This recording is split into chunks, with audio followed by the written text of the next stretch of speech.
Data science నేర్చుకోండి తెలుగులో. మా వీడియోస్ నచ్చితే లైక్ షేర్ చేయండి. ఛానల్ని సబ్స్క్రైబ్ చేసుకోండి. డేటా సైన్స్లో ఎక్స్పర్ట్స్ అవ్వండి. హాయ్, వెల్కమ్ టు డే 1 సింపుల్‌గా డేటా సైన్స్. డేటా సైన్స్‌లో చాలామందికి టఫ్‌గా అనిపించేది మ్యాథ్స్. కానీ ప్రాబ్లమ్స్ మ్యాథ్స్ కాదు, క్లారిటీ లేకపోవడం. ఈ వీడియోలో రిగ్రెషన్‌ని సింపుల్‌గా రియల్ లైఫ్ ఎగ్జాంపుల్‌తో ఎక్స్‌ప్లెయిన్ చేస్తా, చూడండి. అసలు రిగ్రెషన్ అంటే ఏంటి? మనం డైలీ లైఫ్‌లో చాలా క్వెషన్స్ అడుగుతాం. రేపటికి వర్షం పడుతుందా?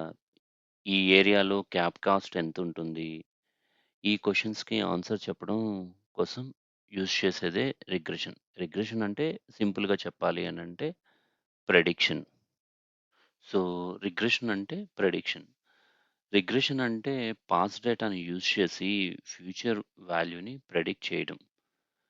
హిస్టరీ డేటా తీసుకొని మోడల్‌లో పాస్ చేసి ఫ్యూచర్ నంబర్‌ని ప్రెడిక్ట్ చేయడం. ఇది regression goal. Like salary, marks, house prices, temperature అన్నీ నంబర్స్ కాబట్టి రిగ్రెషన్‌ని యూజ్ చేస్తాం. ఇప్పుడు ఫస్ట్ టైప్ రిగ్రెషన్ చూద్దాం. అది సింపుల్ లీనియర్ రిగ్రెషన్. సింపుల్ అంటేనే దాంట్లోనే మీనింగ్ ఉంది. 1 input, 1 output. Example, study hours increase అయితే మార్క్స్ కూడా ఇంక్రీజ్ అవుతాయి. రిలేషన్‌షిప్ అనేది స్ట్రెయిట్ లైన్‌గా ఉంటుంది. ఇలా. సో, ఇన్‌పుట్ పెరిగితే అవుట్‌పుట్ కూడా డైరెక్ట్‌గా పెరుగుతుంది. దీన్నే సింపుల్ లీనియర్ రిగ్రెషన్ అంటారు. దీనికి ఒక ఇన్‌పుట్ x అనుకుంటే, ఒక అవుట్‌పుట్ y అవుతుంది. మధ్య సంబంధం స్ట్రెయిట్ లైన్‌గా ఉంటుంది.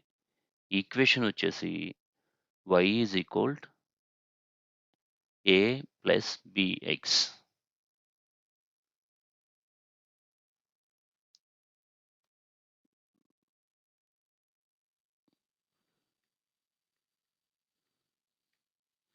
అంటే ఎగ్జాంపుల్‌గా చదివిన గంటలు x అనుకున్నాం అనుకోండి. మార్కులు y అవుతాయి. అనుభవం x అయితే జీతం y అవుతుంది. x పెరిగే కొద్దీ y కూడా సూటిగా పెరుగుతుంది లేదా తగ్గుతుంది. Next multiple linear regression. ఇక్కడ డిఫరెంట్ ఏంటి అంటే ఇన్‌పుట్ చాలా ఉంటాయి. అవుట్‌పుట్ మాత్రం ఒకటే ఉంటుంది. ఎగ్జాంపుల్ ఏంటంటే హౌస్ ప్రైజెస్ ఎగ్జాంపుల్ తీసుకుందాం అనుకోండి.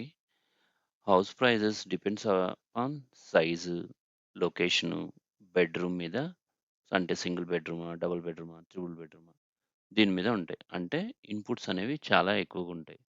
బట్ లాజిక్ మాత్రం స్టిల్ లీనియర్‌గానే ఉంటుంది. ఇప్పుడు ఒక అవుట్‌పుట్ అనేది y అనుకుంటే, ఒకటి కన్నా ఎక్కువ ఇన్‌పుట్ అంటే x1, x2, x3 ఇలా అన్నమాట.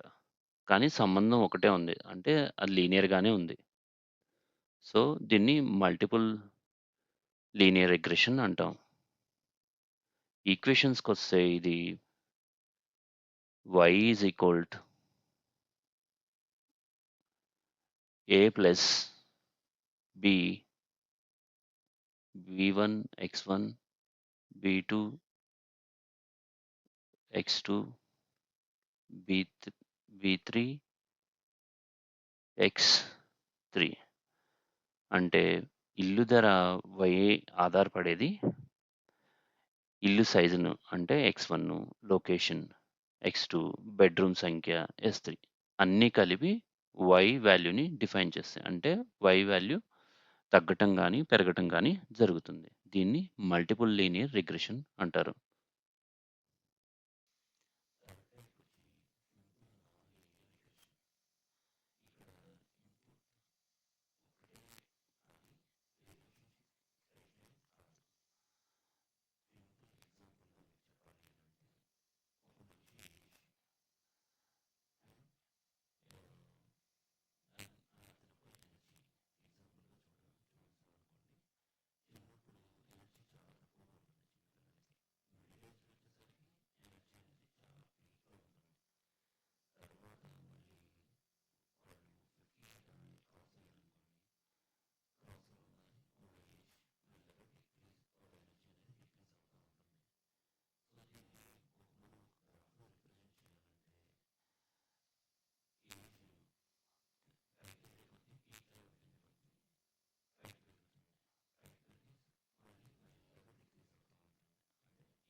ఇంకా fourth type multiple non linear regression. Inputs చాలా ఉంటాయి. రిలేషన్‌షిప్ కూడా కాంప్లెక్స్‌గా ఉంటుంది. ఎగ్జాంపుల్ తీసుకుంటే స్టాక్ మార్కెట్. స్టాక్ మార్కెట్‌లో ఒక గ్రాఫ్ మనం చూసామనుకోండి. అది depends upon news, trend, market ట్రెండ్‌ని బట్టి, టైంని బట్టి, మార్కెట్ ఒక సెంటిమెంట్‌ని బట్టి చేంజ్ అవుతా ఉంటది. అంటే చాలా పైకి, కిందకి, అప్స్ అండ్ డౌన్స్ చాలా ఉంటాయి. సో, ఇన్పుట్ మధ్యలో ఇంటరాక్షన్ ఉంటుంది. అందుకే కర్వ్ అనేది చాలా కాంప్లెక్స్‌గా తయారవుతుంది. ఇక్కడ అవుట్‌పుట్ అనేది y అనుకుంటే, ఇన్పుట్స్ మాత్రం చాలా ఉంటాయి. అంటే x1, x2, x3 ఈటీసీ. సంబంధం కూడా నాన్ లీనియర్‌గా ఉంటుంది. అంటే కాంప్లెక్స్ కర్వ్‌గా ఉంటుంది. ఎగ్జాంపుల్ ఏంటంటే షేర్ ధర చెప్పుకున్నాం గదా! సో, మార్కెట్ ట్రెండ్స్, వాల్యూము, మళ్ళీ న్యూసు, టైం బట్టి ఆధారపడి ఉంటుంది. అన్నీ కలిసి కాంప్లెక్స్‌గా పనిచేస్తాయి. అందుకే దీన్ని మల్టిపుల్ నాన్ లీనియర్ రిగ్రెషన్ అంటారు. Linear regression assumes straight line relationship. Nonlinear regression handles real world curve patterns. Simple uses one future, multiple uses many. సింపుల్‌గా, ఈజీగా గుర్తుపెట్టుకోవాలి అనుకుంటే ఇదొక టేబుల్ లాగా. 1 input plus 1 straight line simple linear. Many inputs plus straight line multiple linear. 1 input plus curve simple non linear. Many input plus curve multiple non linear. Input count plus relationship space. 2 things చూస్తే type ఈజీగా identify చేసుకోవచ్చు. ఒకవేళ ఇంటర్వ్యూలో regression మీద problem ఇచ్చినప్పుడు మీరు only 2 questions గుర్తుపెట్టుకోవాలి. First question వచ్చేసి ఇన్పుట్స్ ఒకటా లేక మెనీనా? సెకండ్ క్వెషన్ వచ్చేసి డేటా స్ట్రెయిట్ లైన్‌లో ఉంటుందా? లేదా కర్వ్ లాగా ఉంటుందా? దాన్ని బట్టి మీకే అర్థమైపోతుంది. అది లీనియరా? నాన్ లీనియరా? మల్టిపులా? సింగిల్ సింపుల్ లీనియరా అనేది మీకే అర్థమైపోతుంది. సో, ఇప్పటిదాకా నేను చెప్పింది ఇప్పుడు ఎగ్జాంపుల్‌తో చెప్పినయి సింపుల్‌గా మీకు వన్ లైన్‌లో చెప్పాలి అనంటే, సింపుల్ లీనియర్ వచ్చేసి marks versus hours. Multiple linears వచ్చేసి house prices depends on many factor. Simple non linear వచ్చేసి age versus energy. Multiple non linear వచ్చేసి స్టాక్ మార్కెట్.